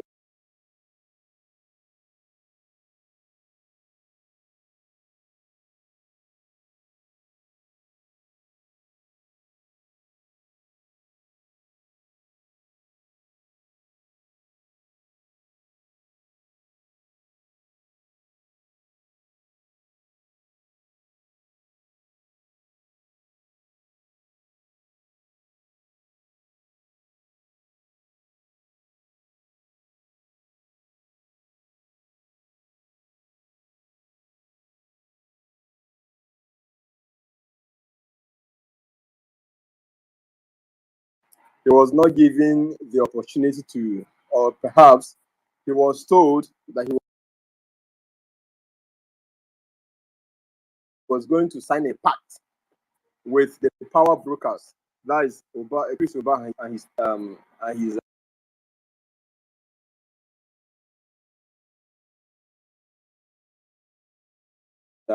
family before he could become the governor. Eventually, he was the one that signed the pact.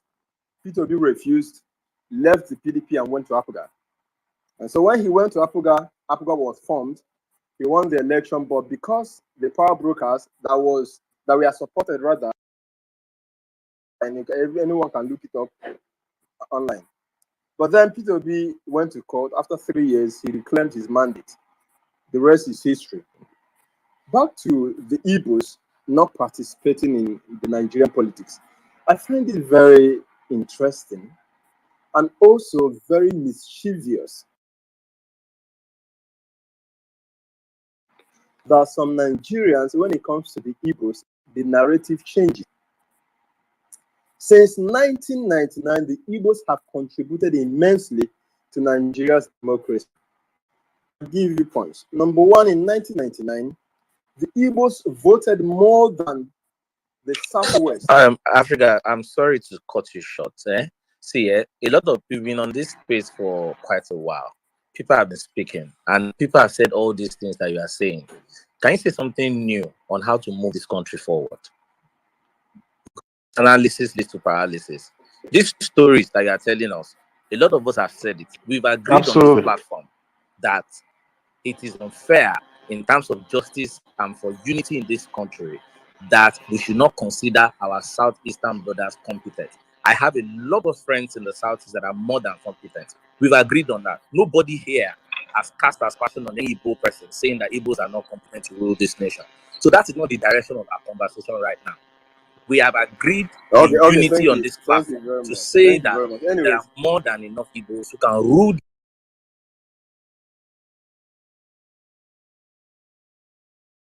this nation competently.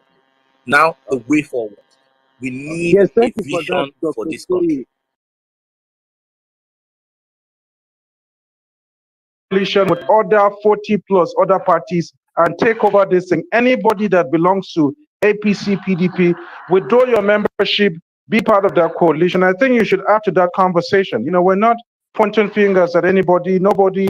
We're just saying it's the science. You know, politics is science, and you have to do it more wholly. You know, like it has to all the components. You have to cover all your bases. You cannot do two parts and think is going to deliver presidency for you. You have the opportunity to now is one of the most in terms of recognition. APGA is one of the most in terms of name recognition, right? We can ride on. Let them show leadership, and we are ready and part of PRP, and not.